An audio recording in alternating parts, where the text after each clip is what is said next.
You walk into a grocery store, thousands of items. You grab what looks good, you leave, that's it. For most of human history, finding food wasn't a choice between brands. It was a daily fight for survival. When we think about early humans, we usually picture hunters. But here's the thing most people don't realize. Hunting was actually the backup plan. Gathering was the foundation. Studies of modern hunter-gatherer societies show that up to 80% of daily calories came from gathered plant foods. Meat was a bonus. Plants were the guarantee. So what exactly were they gathering? The most important gathered food in human history wasn't a berry, it wasn't a fruit, it was a root. Underground storage organs, tubers, corms, bulbs, things buried in dirt. Early humans would use digging sticks, or sometimes just their bare hands, and claw through hard, dry soil to reach starchy roots that could be eaten raw or roasted in fire. These weren't clean. They were gritty, fibrous, sometimes bitter, but they were calorie-dense, available year-round, and accessible even in seasons when everything above ground died. Then came nuts and seeds. Acorns, pine nuts, wild almonds, high in fat, calorie-rich, and storable through winter. Early humans would crack them open with stones, grind them into paste, or soak them for days to remove bitterness. Acorns alone were a primary food staple across multiple continents for thousands of years. Some groups spent entire weeks in autumn doing nothing but collecting and processing them, labor-intensive, but reliable. Nothing shocking yet, right? That changes now. Insects were not an emergency food. They were not something starving people resorted to when everything else ran out. Insects were a deliberate, sought-after staple, gathered regularly, eaten in enormous quantities. Early humans would push sticks into the mounds, wait, then pull them out coated in live termites and eat them directly. Termites are roughly 38% protein and high in fat, efficient calories, but you had to be willing to feel them moving while you ate. Beetle larvae were another target. Fat, white grubs pulled from rotting wood and bark, some half the size of your palms. Eaten alive, they have a soft, creamy texture, or just briefly roasted. Early humans didn't find this disturbing. They found it nutritious. The disgust you experience today around insects is largely cultural. For most of human existence, a handful of grubs pulled from a rotting log was a perfectly good meal. Earthworms were eaten directly from the ground, not cooked, not prepared, pulled from soil after rain and consumed immediately. Worms are high in protein, easy to locate even in cold months, and available in regions where other food sources vanished completely. You would have eaten them too, if that was the difference between making it through the week or not. Honey.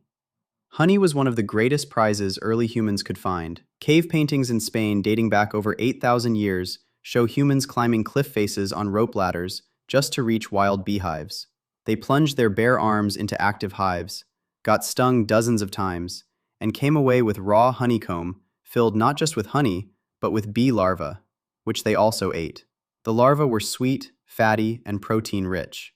The honey itself was rare enough that risking serious injury was considered completely worth it. This was not recklessness.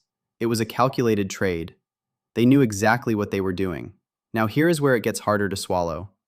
Early humans did not waste anything. When an animal died, hunted, scavenged, or found already dead, every part was used, including flesh that had already started to decay. And decaying flesh means maggots.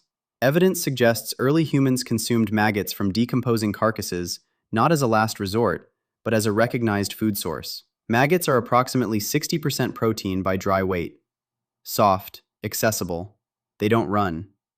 The fact that they were feeding on something rotting was not a deal breaker.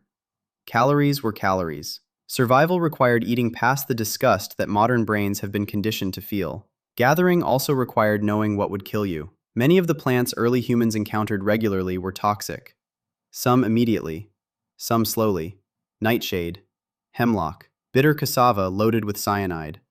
Certain wild mushrooms that look identical to safe ones. Getting this wrong meant death, sometimes within hours. The knowledge required to gather safely was extraordinary. Which roots to boil before eating, which berries to avoid entirely, which plants were safe in small amounts, but lethal in large ones. This was not instinct.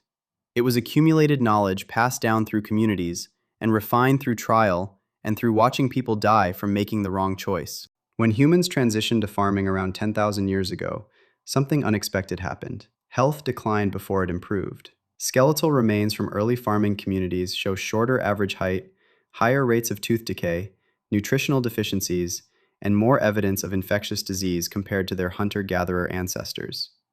The reason is straightforward. Farming simplified the diet. You planted one crop, you ate one crop.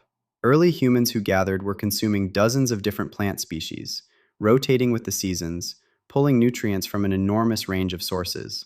Farming was more reliable, but it was also narrower. The body noticed the difference. And in some ways, we are still catching up. The grocery store you walked into is the end of a very long story. Every item on those shelves, every root vegetable, every packaged seed, every jar of honey, is a domesticated descendant of something a human being once dug from frozen soil or climbed a cliff face to reach. They didn't have the luxury of disgust. They had the land, the seasons, and the accumulated knowledge. That knowledge, built over hundreds of thousands of years, is what carried our species through ice ages, droughts, and extinctions. And somewhere deep in your biology, you still carry it too.